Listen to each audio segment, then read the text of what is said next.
हाणे असां वधूं था मैडम शहरबानू काका ॾांहुं।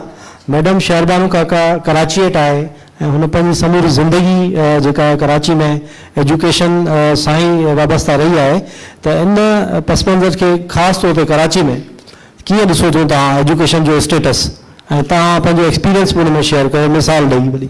महिरबानी अमीन। मां ज़ेबिस्ट जेका मुंहिंजो अल्मा मेटर आहे, मां 2020 में एजुकेशनल लीडरशिप एंड मैनेजमेंट में हितां ई MS कई आहे। ॾाढी ख़ुशी थी ज़ेबिस्ट वारनि ऐं सिंधी समाजी सत वारनि मूंखे मौक़ो ॾिनो त हिन फोरम ते ॻाल्हायां, ॾाढी ख़ुशी थी। मां पंहिंजो तारुफ़ करायां त मुंहिंजी प्राइमरी एजुकेशन कराची जे लियारी जे हिकिड़े नंढड़े स्कूल में थी, जिते हाणे शॉपिंग प्लाज़ा ठही वियो। उहो स्कूल जेको आहे सो ॿिए पासे शिफ्ट थी वियो, ऐं ॿिए पासे जॾहिं स्कूल शिफ्ट थियो त कैंपस स्कूल जे नाले सां उन स्कूल जी तख़्ती ख़तमु कई वई। कैंपस स्कूल में हिकिड़ी कैंपस ठाही वई जंहिंमें 8-10 मॉर्निंग जा, 8-10 इवनिंग जा, आफ्टरनून जा स्कूल जेके आहिनि उहे मर्ज कया विया।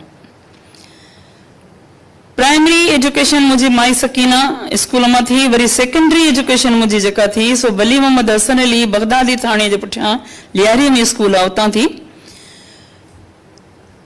1990 में जॾहिं सिंध मदरसत इस्लाम में प्राइमरी स्कूल खोलियो वियो साईं SM यूसुफ साहब जे ज़माने में, त मां उते फाउंडिंग टीचर हुयुसि सिंध मदरसे जे गर्ल्स सेक्शन में। प्राइमरी सेक्शन 1990 में खोलियो वियो।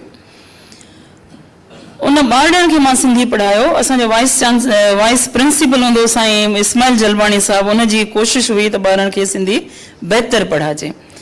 हलंदे हलंदे सिंध मदरसे में 4 सालनि खां पोइ मुंहिंजी लेक्चरशिप थी वई। मां उतां हली वियसि, पोइ ख़बर पई त सिंध मदरसे में जिते 250-300 ॿार हूंदा, गुलशन हदीद खां न्यू कराची खां वठी जेके ॿार असां वटि ईंदा हुआ सिंधी पढ़ण लाइ, गुलशन हदीद खां सुबुह जो 5 लॻे ॿार निकिरंदा हुआ, जेके 8 लॻे असां वटि सिंध मदरसे में पहुचंदा हुआ उन्हनि जी सिंधी मीडियम जे ख़ातिर।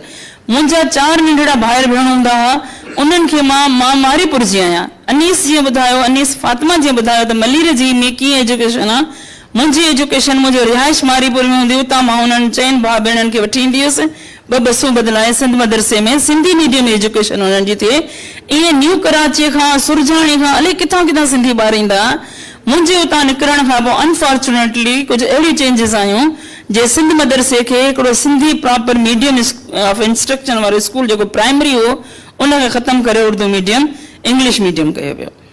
अलम इहो हुयो त NJV स्कूल सिंधियुनि जो हिकिड़ो तमामु वॾो स्कूल हो, जिते छोकिरियूं ऐं छोकिरा, नंढा ॿार, शागिर्दाणियूं ऐं शागिर्द पढ़ंदा हुआ।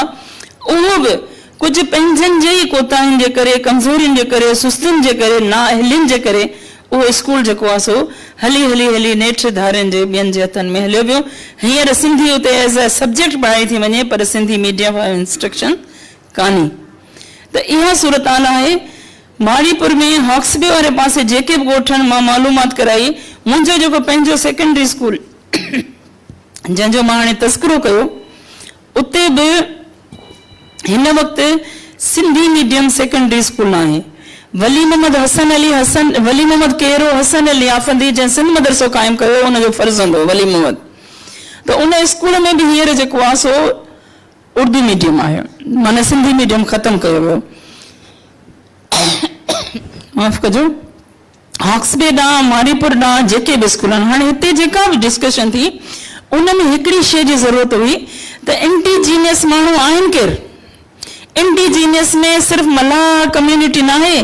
कराची जी इंडिजीनियस कम्यूनिटी खे तव्हां ॾिसंदो त कराचीअ में कच्छी बि रहनि था, कराचीअ में मेंघवाड़ बि रहनि था, रणछोड़ लाइन तव्हां ॾिसो, मारीपुर तव्हां ॾिसो, होॾां मलीर ॾांहुं तव्हां ॾिसो, हिते रहनि था।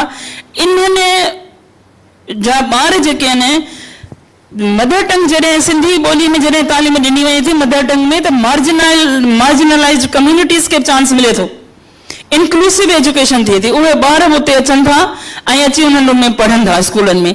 ली मार्केट में हिकिड़े स्कूल में मां प्राइमरी एजुकेशन ॾींदी हुअसि, उन स्कूल जो नालो हो हसन मल्टी ओजा।